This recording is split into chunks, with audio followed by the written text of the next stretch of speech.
Hey, good morning, my English learners. Today is day 3 of No Grammar Only Speaking.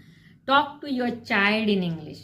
Goal of the day, practice at least 5 common parenting commands in English for boosting your confidence.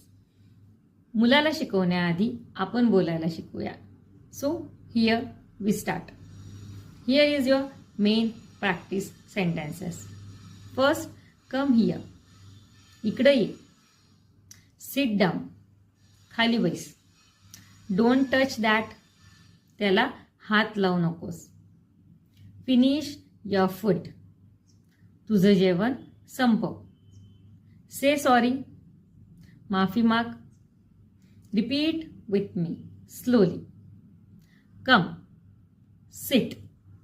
Don't finish. Say. Come. Sit. Don't finish. Here is your mini motivation. मुलांनी इंग्रजी शिकण्याआधी आपली बोलण्याची हिंमत वाढवा. ते आपोआपच शिकतील आपल्याला बघून किंवा आपल्याला कॉपी करून.